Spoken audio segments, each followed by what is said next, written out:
राम राम किसान भाइयों, स्वागत है आप सभी का आपके अपने YouTube channel farmers friend India पर। आज मैं आपको कृषि विभाग की एक महत्वपूर्ण योजना जैविक खेती से संबंधित है, उसके बारे में आपको जानकारी दूंगा। उस योजना का नाम है गोवर्धन जैविक उर्वरक योजना। ये जो योजना है किसान भाइयों के लिए जैविक खेती को बढ़ावा देने के लिए राजस्थान सरकार की तरफ से कृषि विभाग के द्वारा शुरू की गई है। आज हम जानते हैं कि इस योजना के अंदर किसान भाई किस प्रकार से लाभ ले सकते हैं। किसान भाइयों, अब हम बात कर लेते हैं कि इस योजना के अंदर आवेदन कौन कौन किसान भाई जो है वो कर सकते हैं, यानी आवेदन के लिए क्या क्या पात्रताएं जो है वो किसान भाई के पास होनी चाहिए। तो सबसे पहली जो चीज़ है वो है कि किसान के पास कम से कम 5 या 5 से अधिक गोवंश उसके खेत पर या जहाँ पर वो वर्मी कंपोस्ट यूनिट स्थापित करना चाहता है वहाँ पर उसके होने चाहिए।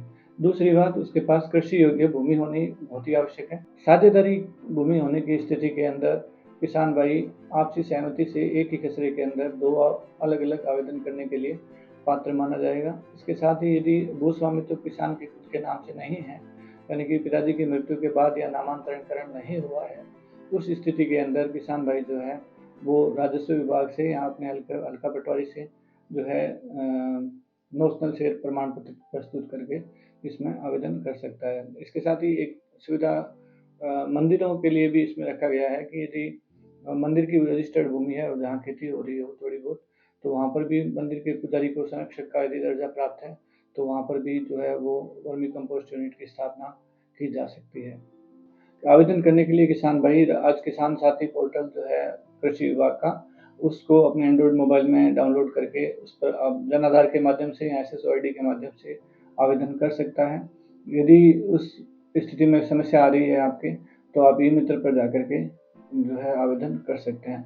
आवेदन के दौरान आपके पास जन आधार होना चाहिए और आपके पास नवीनतम जमाबंदी जो ज़मीन की है 6 महीने से ज़्यादा पुरानी नहीं हो। कोशिश करें कि वो ई साइन वाली हो या फिर अपने संबंधित राजस्व विभाग के अधिकारी के उस पर हस्ताक्षर हों। तो ये चीज़ें उस पर आना आवश्यक है। आवेदन के उपरांत आपको एक आवेदन नंबर प्राप्त होगा और आवेदन नंबर से आप अपनी फाइल की जो ट्रैकिंग है कि फाइल किस स्तर पर लंबित है या आपकी फाइल की अभी वर्तमान में क्या स्थिति है, वो आप चेक कर सकते हैं।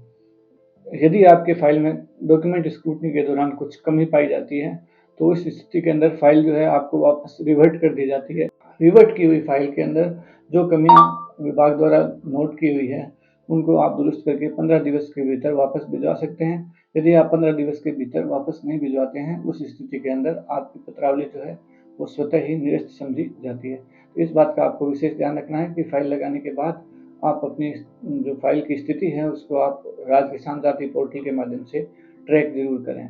इसके बाद आपकी फाइल की स्क्रूटनी के बाद आपकी फाइल की कृषि विभाग द्वारा प्रशासनिक स्वीकृति जारी की जाती है। प्रशासनिक स्वीकृति जारी करने के बाद आपको वर्मी कंपोस्ट जो यूनिट है, जो गोवर्धन जैविक उर्वरक योजना के अंदर जो यूनिट बनानी है उसका कार्य आपको प्रशासनिक स्वीकृति के बाद शुरू करना है। वर्मी कंपोस्ट यूनिट के अंदर आपको एक स्ट्रक्चर का निर्माण करना है। उसके अंदर कुछ प्रावधान किए गए हैं। 20 फीट लंबी, 3 फीट चौड़ी एवं 1.5 से 2 फीट ऊंची एक बेड बना सकते हैं। यदि आप चाहते हैं कि आपके पास जगह का अभाव है और आप 2 बेड बनाना चाहते हैं तो आप 10 फीट लंबी और 3 फीट चौड़ी वही 1.5 से 2 फीट ऊंची 2 बेड का निर्माण भी आप कर सकते हैं। क्योंकि हम वर्मी कंपोस्ट बनाने जा रहे हैं तो हमें केंचुओं की आवश्यकता होगी, तो केंचुए 8 से 10 किलो केंचुए जो है किसान भाई को खरीद करके उन वर्मी बेड्स के अंदर यूज में लेने हैं। केंचुए की सुरक्षा, वर्मी कंपोस्ट की सुरक्षा के लिए स्थान का छायादार होना भी आवश्यक है। उस छायादार होने के लिए आप अपने स्थानीय सामान के साथ ही उपयोग करके छाया की व्यवस्था कर सकते हैं। साथ ही आपको अनुदान से संबंधित, इस योजना से संबंधित जो भी गाइडलाइन है उसके हिसाब से आपको एक बोर्ड का निर्माण करना है जिस पर योजना का नाम, लाभान्वित का नाम और कितनी अनुदान राशि प्राप्त हुई है और भौतिक सत्यापनकर्ता का नाम, ये सब आपको उसके ऊपर लिखवाना है। वो लिखवाने के बाद आपका भौतिक सत्यापन किया जाएगा। भौतिक सत्यापन के बाद पत्रावली वापस कृषि विभाग के कार्यालय में पहुंच जाती है, जहाँ पर उसकी वित्तीय स्वीकृति की जा करके जो राशि है, अनुदान की जो राशि है, जो 10,000 अधिकतम या लागत का 50% है, वो आपके खाते में सीधे ही हस्तांतरित कर दी जाती है। तो ये इस तरह से इस योजना का लाभ आप उठा सकते हैं और इस योजना का लाभ लेकर के आप अपने खेत पर जैविक खेती और जैविक खाद को बढ़ावा दे सकते हैं, जिससे रासायनिक उर्वरकों पर निर्भरता कम होगी और साथ ही जैविक खेती को बढ़ावा मिलेगा। जितनी भी योजनाएं आती है उसकी जानकारी समय समय पर हम इस चैनल के माध्यम से देते रहते हैं, तो आप इसके साथ जुड़े रहें और सभी योजनाओं की जानकारी के लिए चैनल को सब्सक्राइब करना ना भूलें। बहुत बहुत धन्यवाद। जय हिंद। राम राम।